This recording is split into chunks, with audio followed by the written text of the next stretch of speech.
Hello everyone, आप कैसे हैं? उम्मीद करता हूँ आप अच्छे होंगे, खुश होंगे और हमारी इस क्लास का एंजॉय लेते रहिए। और इस क्लास में जो ऑब्जेक्टिव क्वेश्चन सीरीज चल रही है केमिस्ट्री की, उस ऑब्जेक्टिव क्वेश्चन सीरीज को हर एपिसोड को स्टेप टू स्टेप देखते रहिए, अंत तक वीडियो को देखिए। और आप हर सीरीज में कम से कम आपको किसी भी कंपटीशन एग्जाम के लिए एक क्वेश्चंस या दो क्वेश्चन कंपल्सरी रहेंगे आने के लिए। इसलिए आप इस क्वेश्चन सीरीज को पढ़ते समय पेन और कलम का भी प्रयोग करें। तो आज हम इस क्वेश्चन सीरीज को स्टार्ट करते हैं एक नए टॉपिक से, जिसका नाम है हैलोअल्केन एंड हैलोएरिन्स। क्वेश्चन नंबर फर्स्ट क्या कह रहा है? क्वेश्चन नंबर फर्स्ट कह रहा है the increasing order of nucleophilicity would be. Nucleophilicity का मीन्स क्या होता है? एक्चुअली न्यूक्लियोफाइल्स आपको पता होगा कि न्यूक्लियोफाइल्स का मतलब होता है जिस स्पीशीज के पास क्या हो, इलेक्ट्रॉन रिच हो और वो एक ऐसे सेंटर प्रोटेक्ट करता हो जहाँ पर इलेक्ट्रॉन की डेंसिटी क्या हो, कम हो, तो उसे हम न्यूक्लियोफाइल्स बोलते हैं। चलो मान लीजिएगा कि ये कोई हमारा कंपोनेंट है, ये कोई कंपोनेंट है अगर मान लीजिएगा, और न्यूक्लियोफिलिसिटी का मतलब होता है स्पीड। चलो मान लो हमने एक लिया, इसको मैंने न्यूक्लियोफाइल किया और ये कोई कार्बन है जिस पर क्या इलेक्ट्रोपॉजिटिव चार्ज है। अब ये इस पर अटैक किया है, तो ये अटैक इसको न्यूक्लियोफाइल कहते हैं। क्या कहते हैं? न्यूक्लियोफाइल कहते हैं। लेकिन वो जितनी स्पीड से कार्बन पर अटैक कर रहा है, दैट इज कार्बोकेटायन पर जो अटैक कर रहा है, इसी अटैकिंग स्पीड को हम क्या नाम देते हैं? न्यूक्लियोफिलिसिटी। क्या नाम देते हैं? न्यूक्लियोफिलिसिटी देते हैं। तो न्यूक्लियोफिलिसिटी हमें चेक करना है कि न्यूक्लियोफिलिसिटी हैलोजन के लिए, हैलाइड के लिए अगर हम प्रश्न करें तो हैलाइड केस में न्यूक्लियोफिलिसिटी उसकी ज़्यादा होती है जिसके साइज ज़्यादा होती है। टॉप टू बॉटम ग्रुप में चलने पर न्यूक्लियोफिलिसिटी क्या होती है? इंक्रीज करती है। तो अगर हम लोग जनरली देखें तो टॉप टू बॉटम चलने बताओ, फ्लोरीन के बाद क्या आता है? फ्लोराइड बाद क्लोराइड आता है, फिर ब्रोमाइड आता है, फिर क्या आता है? आयोडाइड आता है। तो बताओ सबसे बड़ी साइज में कौन होगा? बोलो सबसे बड़ी साइज में कौन होगा? तो ये साइज का फर्क होता है। तो आयोडाइड की साइज सबसे बड़ी होती है, इसके अंदर दो नेचर सबसे ज़्यादा पाया जाता है। न्यूक्लियोफिलिसिटी का इसका नेचर क्या होता है? ज़्यादा होता है, और इसकी इलेक्ट्रोनिटी भी क्या होती है? कम होती है। तो इसमें जो ऑर्डर में आप देखेंगे तो आयोडाइड की न्यूक्लियोफिलिसिटी जो होती है सबसे ज़्यादा होती है। ये ऑप्शन नंबर ए आपका क्या होगा? राइट होगा। Cl bond of chlorobenzene comparison to Cl bond of methyl chloride. ठीक है, आपसे पूछा जा रहा है Cl बॉन्ड, दैट इज अगर मान लीजिएगा कि हम मेथिल क्लोराइड को देखें तो मेथिल क्लोराइड का मतलब CH3 होगा और Cl होगा। क्लोरोबेंजीन का मतलब आप देख सकते हैं क्लोरोबेंजीन होगा। तो यहाँ पे क्लोरीन के पास क्या होता है? लोन पेयर होता है। अब यहाँ पे सिचुएशन क्या होता है? जब ये लोन पेयर होता है तो आप खुद समझ सकते हैं कि ये लोन पेयर कहाँ जाएगा? बताओ, लोन पेयर पाई यहाँ पे रिजोनेंस हो जाएगा, और रिजोनेंस होने के कारण यहाँ पे हमें क्या दिख सकता है? यहाँ इस पोजीशन पर डबल बॉन्ड Cl इलेक्ट्रोपॉजिटिव मिल सकता है, और यहाँ पे क्या हो सकता है? इलेक्ट्रॉन नेगेटिव, ये कैरेक्टर आ सकता है। लेकिन इस केस में अगर देखा जाए तो यहाँ पर -I इफेक्ट होगा। ये क्लोराइड यहाँ पे दोनों सिचुएशन को शो करता है, यहाँ पे दोनों सिचुएशन शो करता है, +M या बोलो या +R भी शो करता है और -I भी शो करता है। लेकिन हम यहाँ पर रिजोनेंस इसको देख रहे हैं, तो रिजोनेंस के कारण यहाँ पे तो कोई रिजोनेंस होगा नहीं। तो रिजोनेंस के कारण यहाँ पर कार्बन और क्लोरीन के बीच कौन सा कैरेक्टर आ रहा है? डबल बॉन्ड कैरेक्टर आ रहा है। कौन सा कैरेक्टर आ रहा है? डबल बॉन्ड कैरेक्टर आ रहा है। लेकिन यहाँ पे कोई रिजोनेंस नहीं होगा मेथिल क्लोराइड में। तो कार्बन और क्लोरीन में कौन सा कैरेक्टर होगा? ओनली सिंगल बॉन्ड कैरेक्टर होगा। क्या होगा? सिंगल बॉन्ड कैरेक्टर होगा। अब चलिए ऑप्शन को हम देखते हैं। तो बताओ, सिंगल बॉन्ड से स्ट्रॉन्ग डबल बॉन्ड होगा, सिंगल बॉन्ड वीक होगा, डबल बॉन्ड स्ट्रॉन्ग होगा, दो बॉन्ड होंगे। तो यहाँ पे क्या रहा है? Longer and weaker. तो क्या कह रहा है? Cl bond of chlorobenzene in comparison to carbon chlorine bond methyl chloride. मतलब क्लोरोबेंजीन का Cl बॉन्ड क्या होता है? लॉन्गर तो होगा नहीं, डबल बॉन्ड तो क्या होता है? शॉर्टर हो जाता है। और बीकर, तो बीकर वाली बात में क्या कहता है? और ये क्या है बताओ? स्ट्रेंथ में बात हो रही है। किस में हो रही है? स्ट्रेंथ में हो रही है। और सिंगल बॉन्ड लॉन्गर होता है किसे बताओ? डबल बॉन्ड से। तो यहाँ पे सिचुएशन क्या हो रही है? पहला तो रॉन्ग है, दूसरा क्या कर रहा है? शॉर्टर एंड बीकर, ये भी गलत है। शॉर्टर एंड स्ट्रॉन्गर, हाँ शॉर्टर बॉन्ड होगा, बॉन्ड क्या हो जाएगा? ये शॉर्टर हो जाएगा। क्यों? डबल बॉन्ड का जो लेंथ होता है छोटा होता है, सिंगल बॉन्ड का बड़ा होता है, शॉर्टर एंड स्ट्रॉन्गर होगा। तो ऑप्शन कौन सा हो जाएगा? सी ऑप्शन हमारा क्या हो जाएगा? राइट हो जाएगा। The decreasing order of boiling point of alkyl halide. Alkyl halide की जो बॉइलिंग पॉइंट होता है, वान डेर वाल्स फोर्स हम लोग उसको यूज करेंगे वान डेर वाल्स फोर्स के लिए। तो वान डेर वाल्स फोर्स क्या कहता है? आप सिंपली भाषा में समझते हैं कि van der Waals force is proportional to molecular mass होता है। बोलो मॉलिक्यूलर मास होता है। तो यहाँ पर आप खुद देख पा रहे हैं कि मॉलिक्यूलर मास होता है। तो यहाँ पे सिचुएशन आप खुद देख पा रहे हैं कि R तो सबका फिक्स है, R सबका फिक्स है। तो मॉलिक्यूलर मास किसका ज़्यादा बड़ा होता है? फ्लोरीन से ज़्यादा मॉलिक्यूलर मास किसका होता है? क्लोरीन। क्लोरीन से ज़्यादा किसका होता है? ब्रोमीन। ब्रोमीन से ज़्यादा किसका होता है? आयोडीन। आयोडीन का मॉलिक्यूलर मास सबसे ज़्यादा होगा, जिसका मतलब एल्किल आयोडाइड का मॉलिक्यूलर मास ज़्यादा जब होगा तो वान डेर वाल्स फोर्स क्या होगा? ज़्यादा होगा। और जब वान डेर वाल्स फोर्स ज़्यादा होगा, प्रोपोर्शनल किसकी होगा? बॉइलिंग पॉइंट की होगा। तो बताओ इसमें बॉइलिंग पॉइंट किसका ज़्यादा होगा? जिसमें ज़्यादा वान डेर वाल्स फोर्स होगा। तो आप खुद समझ सकते हैं कि वान डेर वाल्स फोर्स सबसे ज़्यादा आयोडीन होगा, ब्रोमीन, क्लोरीन। ऑप्शन नंबर हमारा कौन सही दिख रहा है? बताओ। ये वाला सबसे ज़्यादा बॉइलिंग पॉइंट शो करेगा, फिर ये वाला करेगा, फिर ये वाला, फिर ये वाला। तो ऑप्शन नंबर सी हमारा क्या हो जाएगा? राइट हो जाएगा। Now phosgene is the commonly known as phosgene. Phosgene the poisonous gas जो क्लोरोफॉर्म से बनती है। क्लोरोफॉर्म जब ऑक्सीजन से क्या करता है? रिएक्ट करता है in the presence of light. तो क्या बनाता है? फास्जिन, जिसका फार्मूला होता है COCl2। COCl2 का ही नाम क्या होता है? क्या होता है बताओ? फास्जिन होता है, जिसको सिंपली वर्ड कहते हैं कार्बोनिल क्लोराइड। इसको क्या नाम देते हैं? Carbonyl chloride. तो आप चेक करें, कार्बोनिल क्लोराइड कहीं दिख रहा है? तो कार्बन क्लोराइड आपका ऑप्शन में कौन दिख रहा है? बी दिख रहा है। ये एक पॉइजनस गैस होती है। क्या होती है? पॉइजनस होती है, जो कि क्लोरोफॉर्म से बनती है। ठीक है, आपने देखा होगा क्लोरोफॉर्म को सुंघा देने पर क्या होता है? लोग मूर्छित हो जाता है। वो क्लोरोफॉर्म जो सुंघाते हैं, सूंघते वक्त वो किस में रहती है? फास्जिन में रहती है। May be made by reaction magnesium with Grignard reagent. Grignard reagent मतलब आप खुद समझ सकते हैं गिगनार्ड रीजन क्या होता है? गिगनार्ड रीजन का मतलब होता है RMgX। क्या होता है? RMgX। अब ये करा कि ये मैग्नीशियम से रिएक्ट कराना है, किसके साथ रिएक्ट कराएंगे बनाएगा? तो आपको देखते हैं methyl amine no, diethyl ether no, ethyl iodide. Ethyl iodide that is आप खुद समझ सकते हैं। यहाँ पर जो रिएक्शंस होता है, अगर हम प्रश्न करें तो ये रिएक्शन किसके बीच होगा? RX और किसके बीच होता है? यमजी के बीच होता है। तब हमें क्या मिलता है बताओ? गिगनार्ड रीजन RMgX मिलता है हमें। रिएक्शन इसमें देखो कराना किसके है? तो यहाँ पर एथिल आयोडाइड देख सकते बताओ।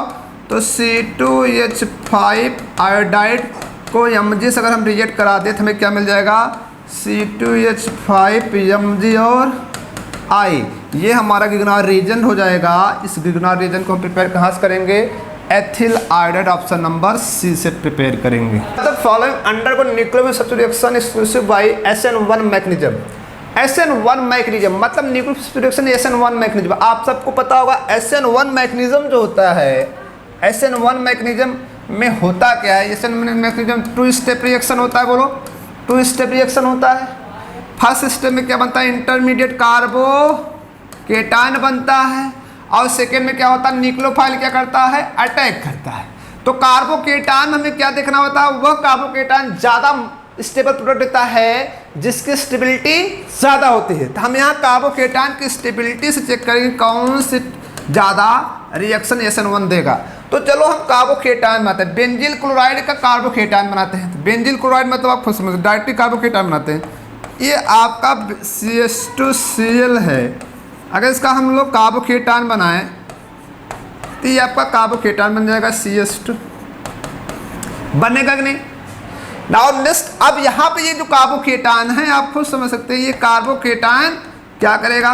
बेंजीन रिंग के साथ रेजोनेंस भी करेगा। बोलो करेगा कि नहीं? तो बेंजीन रिंग के साथ यहाँ पर क्या है बताओ? रेजोनेंस। क्या है? रेजोनेंस है। लेकिन एथिल क्लोराइड को अगर हम लोग देखें, C2H5Cl को अगर देखें तो क्या होगा बताओ? CH3 और CH2 क्या लिख सकते हैं? +2। तो यहाँ पे रेजोनेंस तो नहीं है, यहाँ पे क्या है? हाइपर कॉन्जुगेशन है। बोलो हाइपर कॉन्जुगेशन या प्लस आई इफेक्ट है। बोलो होगा कि नहीं? क्योंकि इसके रिस्पेक्ट में क्या होगा? अल्फा कार्बन हाइड्रोजन होगा। तो यहाँ पर हाइपर क्लोरोबेंजीन। क्लोरोबेंजीन के लिए अगर हम लोग देखें तो क्लोरोबेंजीन के लिए आप खुद देख सकते हैं कि क्लोरोबेंजीन है। और यहाँ बेंजीन पे क्या बन जाएगा, इलेक्ट्रोपॉजिटिव, इसकी स्टेबिलिटी घट जाएगी। आइसोप्रोपिल क्लोराइड, तो आइसोप्रोपिल क्लोराइड के लिए भी आप देखिए सेकेंडरी कार्बोकेटायन बनाएगा। क्या बनाएगा, सेकेंडरी कार्बोकेटायन। तो हमें पता है स्टेबिलिटी में सबसे ज़्यादा स्टेबिलिटी कौन देता है, रेजोनेंस देता है। तो यहाँ पे जो कार्बोकेटायन बनता है बेंजिल क्लोराइड का, वो ज़्यादा स्टेबल होगा आइसोप्रोपिल क्लोराइड के रिस्पेक्ट में। तो कौन देगा, benzyl chloride. Now next sorry, which of the following most reactive toward SN1 reaction, more reactive. अरे भाई मोर रिएक्टिव के लिए अगर प्रश्न किया जाए, इसमें सब क्या है, फेनिल्स, इस टाइप कंपाउंड है। C6H5 को मैं शॉर्ट में लिखना चाहता हूँ PH। अब इसको आप फेनिल को या एक रिंग मान लो, यही होता है। अब आप खुद समझ सकते हैं कि पहले ऑप्शन में अगर देखा जाए तो एक PH है, फिर कार्बन है, फिर दूसरा PH है, एक ब्रोमीन है और एक हाइड्रोजन है। क्या है, हाइड्रोजन है। दूसरे ऑप्शन में अगर हम लोग देखें, दूसरे ऑप्शन में ये क्या है, C6 है। तो दूसरे ऑप्शन में एक PH है कार्बन के साथ, 2 हाइड्रोजन है और एक क्या है, ब्रोमीन है। तीसरे ऑप्शन में देखा जाए, तीसरे ऑप्शन में अगर हम लोग देखेंगे तो 2 PH होंगे, क्या होंगे, 2 PH, सॉरी यहाँ CH3, ये CH3, ये CH3। तो तीसरे ऑप्शन में अगर हम लोग देखेंगे तो क्या होगा, PH होगा, 2 हाइड्रोजन और ब्रोमाइड होगा। और नेक्स्ट अगर हम लोग चौथे ऑप्शन में देखेंगे, हमारे पास 3 PH दिखेंगे, 3 PH और ब्रोमाइड दिखेगा। अब आप खुद समझ सकते हैं, अगर हम इसका कार्बोकेटायन बनाएं, बोलो इसका कार्बोकेटायन, अगर सभी का कार्बोकेटायन बनाएं, बताओ क्या होगा। इसको हटाएंगे तो कार्बोकेटायन बनेगा, इसको हटाओ कार्बोकेटायन बनाओ, इसको हटाओ कार्बोकेटायन बनाओ, इसको हटाओ कार्बोकेटायन बनाओ। अब बताओ जब कार्बोकेटायन आप बनाएंगे तो बताओ कौन सा कार्बोकेटायन ज़्यादा स्टेबल होगा। अब आप खुद बताएं कौन सा कार्बोकेटायन ज़्यादा स्टेबल होगा। एक रिंग बेंजीन की इसमें के साथ कितनी रिंग बेंजीन की, बताओ 3 है। इसमें रेजोनेंस क्या होगा, सबसे ज़्यादा होगा। इसमें रेजोनेंस एक, इसमें एक रिंग का रेजोनेंस है, इसमें एक रिंग का रेजोनेंस है, ठीक है, इसमें एक रिंग का रेजोनेंस है, इसमें क्या है बताओ, सॉरी इसमें 2 रिंग का रेजोनेंस है, और इसमें कितने रिंग का है, 2 रिंग का रेजोनेंस, एक का हाइपर कॉन्जुगेशन है। तो हमें पता है जो आर्डर होता है वो ज़्यादा, बताओ कौन होगा, जिसकी स्टेबिलिटी यहाँ पे ज़्यादा, बताओ कौन सा कार्बोकेटायन ज़्यादा स्टेबल शो कर रहा है, जिसके साथ फेनिल 3 है। तो 3 फेनिल वाला कहाँ पर है, आप खुद देख सकते हैं कि 3 फेनिल सिचुएशन आपके पास यहाँ पर 2 फेनिल्स हैं, एक फेनिल्स, एक मिथाइल है, ठीक है। अब आप यहाँ पर खुद देख सकते हैं, अगर एक फेनिल एक मिथाइल वाला भी लेकर हम लोग आएँ, एक फेनिल को लेकर आएँ और एक किसको लेकर आएँ, CH3 को लेकर आएँ और एक HQ, बताओ इसमें ज़्यादा स्टेबल कौन होगा। तो अगर मैं प्रश्न कर रहा हूँ, ये जो A ऑप्शन हमारा है, A ऑप्शन का ये वाला है, जो B ऑप्शन है, B ऑप्शन ये वाला है, और जो C ऑप्शन है, C ऑप्शन में अगर देखा जाए तो C ऑप्शन हमारा ये वाला है, ये वाला है, और जो D ऑप्शन है, और D ऑप्शन अगर आप देखें तो ये वाला है। अब आप खुद समझ सकते हैं इसमें ज़्यादा स्टेबिलिटी किसको मिलेगी। A ऑप्शन में 2 रिंग है, एक हाइपर कॉन्जुगेशन है, तो A ऑप्शन में हमारा क्या होगा, ज़्यादा स्टेबिलिटी मिलेगी। इसलिए जो हमारा ऑप्शन होगा वो A क्या हो जाएगा, राइट होगा, क्योंकि इस कार्बोकेटायन को 2 रिंग की स्टेबिलिटी, एक हाइपर कॉन्जुगेशन की स्टेबिलिटी है, और हमें पता है रेजोनेंस की स्टेबिलिटी हाइपर कॉन्जुगेशन से क्या होती है, ज़्यादा होती है। क्वेश्चन, नेक्स्ट क्वेश्चन कह रहा है organic compound must contain element oxygen, carbon, hydrogen, nitrogen. ये तो बहुत ही इजी क्वेश्चन है। बताएं organic compound must be contain element क्या होता है। अरे भैया पूरी ऑर्गेनिक कंपाउंड किससे बने हुए हैं, कार्बन से। तो ऑप्शन क्या होगा, कार्बन होगा। क्या होगा, कार्बन होगा। नाउ नेक्स्ट क्वेश्चन, बेंजीन को रिएक्ट कराया गया है, बेंजीन को रिएक्ट कराया गया। इस रिएक्शन में देखें, बेंजीन रिएक्ट कर रहा है Cl2 के साथ, द प्रेजेंस ऑफ FeCl3 के साथ प्रोडक्ट बना, फिर प्रोडक्ट को सोडियम मेटल के साथ ईथा पोटेंशियल से रिएक्ट कराया गया। अब इसमें से आप बताना कौन सा प्रोडक्ट होगा। अरे भाई कौन सा प्रोडक्ट आप खुद समझ सकते हैं। ये कौन सा रिएक्शन है, क्लोरीनेशन ऑफ बेंजीन है। जब क्लोरीनेशन ऑफ बेंजीन होता है तो क्या बनता है, बताओ क्लोरोबेंजीन बनेगा कि नहीं, बताओ। यहाँ पे क्या हो जाएगा, क्लोरोबेंजीन। ये तो पहला सिचुएशन हो गया हमारा, क्लोरोबेंजीन बना। और नाउ नेक्स्ट जो होता है, जब क्लोरोबेंजीन हेलोबेंजीन का अगर हम लोग क्या करते हैं, यहाँ पे क्लोरोबेंजीन आप खुद देख रहे हैं, जब रिएक्शन होगा तो यहाँ पर एक नाम आएगा फीटिंग रिएक्शन, क्योंकि यहाँ पर हेलोएरिन्स। अब यहाँ पे क्या होगा कि अगर क्लोरोबेंजीन को हमने क्या कर दिया, इस क्लोरोबेंजीन का रिएक्शन किसके साथ कराया, यहाँ पे सोडियम मेटल्स हैं 2 मोल्स क्लोरोबेंजीन ले लो और उसका रिएक्शन किसके प्रेजेंटेशन कराओ, ट्राई ईथर के प्रेजेंटेशन में अगर हम लोग करा दें तो यहाँ पे क्या मिलेगा बताओ, हमें डाइफेनिल मिल जाएगा। क्या मिल जाएगा, डाइफेनिल मिल जाएगा। तो ये हमें प्रोडक्ट मिलेगा डाइफेनिल्स। तो जो हमारा ऑप्शन होगा, ये कौन सा रिएक्शन का नाम जाना जाता है बताओ, ये रिएक्शन होता है फीटिंग रिएक्शन। ऊर्ज रिएक्शन में क्या होता है, जब एल्कील क्लोराइड का रिएक्शन हो, जब 2 एल्कील में फिटिंग हो, एल्केन बने तो उसे कहते हैं ऊर्ज रिएक्शन। और जब 2 रिंग की फिटिंग होती है उसे कहते हैं फिटिंग रिएक्शन। अब जो एक एल्कील और एक रिंग का रिएक्शन होता है उसे ऊर्ज फिटिंग रिएक्शन कहते हैं। तो यहाँ पर जो ऑप्शन आपको मिलेगा ऊर्ज फिटिंग का, ये होगा diphenyl. The reaction toluene with the chlorine presence of FeCl3 give the predominantly. मैं सबसे पहले बताओ बेंजीन रिंग के लिए अगर हम लोग प्रश्न करें, बोलो बेंजीन रिंग के लिए अगर हम लोग प्रश्न करें तो बेंजीन रिंग के लिए जो CH3 होता है ये कैसा ग्रुप है बताओ, ये टॉलुइन हो गया। और ये CH3 जो होता है ortho and para dieting group होता है, ortho and para dieting group होता है, क्योंकि इसके पास क्या होता है प्लस आई इफेक्ट होता है। तो बताओ जब हम इसका क्लोरिनेशन करेंगे Cl2 in the presence of FeCl3 के प्रेजेंटेशन में करेंगे, तो जब आर्थो पैरा डाइटिंग ग्रुप है बताओ क्लोरीन्स इस रिंग से कहाँ जुड़ना चाहेगा, क्लोरीनियम, इसका नाम होता है क्लोरीनियम, क्योंकि इलेक्ट्रोफिलिक रिएक्शन होगा। ये Cl कहाँ जुड़ना चाहेगा, या तो आर्थो पर भी जुड़ना चाहेगा और पैरा पर, दोनों पर जुड़ना चाहेगा। इसलिए जो प्रोडक्ट बनेगा वो क्या मिल सकता है, हमें मिल सकता है आर्थो क्लोरोटॉलुइन मिल सकता है, और कौन मिल सकता है बताओ, पैरा क्लोरोटॉलुइन मिल सकता है, क्योंकि यहाँ मिथाइल क्या होता है आर्थो। तो इसलिए अगर हम लोग ऑप्शन में चले तो mixture of ortho and para chlorotoluene है, बेंजील क्लोराइड एम क्लोरोटॉलुइन, ये तो होगा नहीं। तो यहाँ पर जो ऑप्शन हमारा होगा ई राइट होगा। Methyl bromide react with silver fluoride to give methyl fluoride and silver bromide. This reaction is called, this reaction is called. भाई ये हैलोजन एक्सचेंज रिएक्शन, ये तो एक्सचेंज रिएक्शन है, हैलोजन एक्सचेंज रिएक्शन होता है। तो halogen exchange reaction होता क्या है, अगर ये तो फिटिंग रिएक्शन में क्या होता है, फिटिंग रिएक्शन में अभी आपने प्रीवियस लेक्चर में आपने देखा, फिटिंग रिएक्शन में 2 रिंग क्या होती हैं, 2 रिंग क्या हो जाती है, क्लोरोबेंजीन है, अगला भी क्या होगा, एक क्लोरो इस सोडियम मेटल के साथ अगर रिएक्ट करा दे 2 मेल तो हमें क्या होगा, 2 रिंग फिटिंग हो जाती है। बोलो फिटिंग हो जाती है 2 रिंग की, उसे फिटिंग रिएक्शन हम लोग बोलते हैं। वो कौन सा रिएक्शन होता है, फिटिंग रिएक्शन होता है।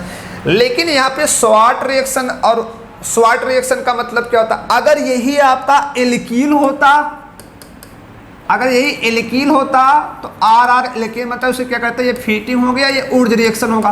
क्या होगा, ऊर्ज रिएक्शन। ऊर्ज रिएक्शन में क्या होता है बताओ, एल्कील सोडियम साथ रिएक्ट करता है in the presence of dry ether, 2 एल्कील का जुड़ के एल्कील में जाना, उसे ऊर्ज रिएक्शन कहते हैं।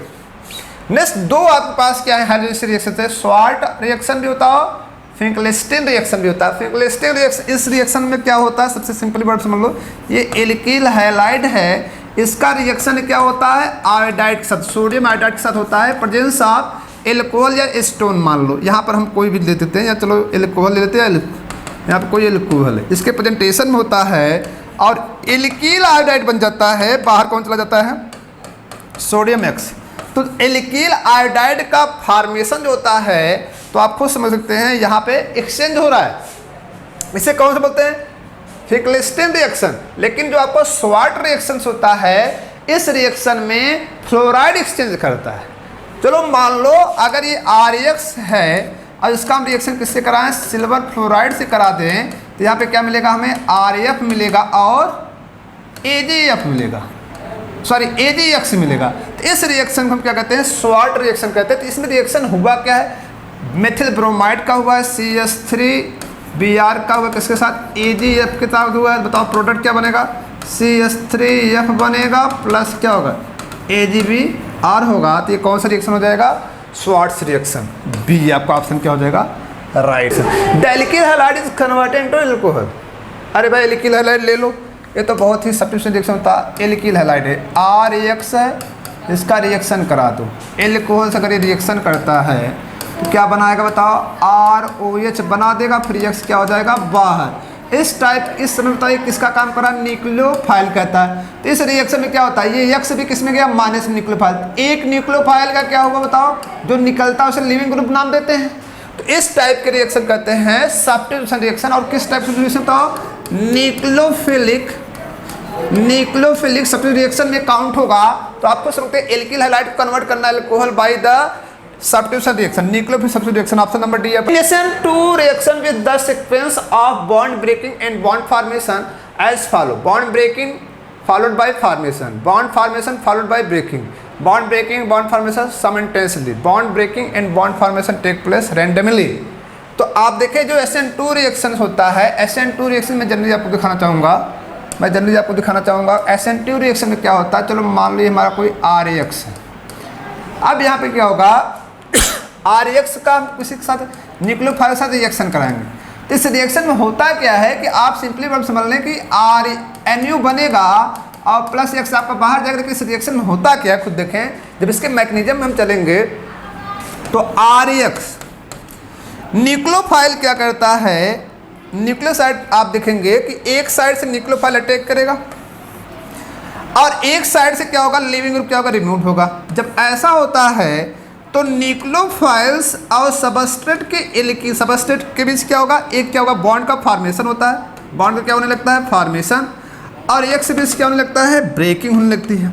और इस टर्मोलॉजी को हम कहते हैं ट्रांजिशन स्टेट बोलते हैं। और फिर लास्ट में क्या हो जाता है कि आप देखेंगे NUR और प्लस X का आपका क्या होता है, बाहर हो जाता है। इसमें क्या होता है, इनवर्जन प्रोडक्ट बनता है। क्या बनता है, इनवर्जन प्रोडक्ट बनता है। यहाँ पे इन्वर्जन मतलब, लेकिन इस सिचुएशन में क्या होता है, बॉन्ड की ब्रेकिंग और बॉन्ड का फॉर्मेशन, न्यूक्लियोफाइल और सबस्ट्रेट के बीच बॉन्ड का फॉर्मेशन होता है और लिविंग ग्रुप सबस्ट्रेट के बीच क्या होता है, बॉन्ड की ब्रेकिंग होती है, साइमल्टेनियसली होती है। और उस स्टेप को कहते हैं ट्रांजिशन स्टेप कहते हैं। तो वो जो आपका टर्म है वो ऑप्शन से है, bond breaking and bond formation are simultaneously.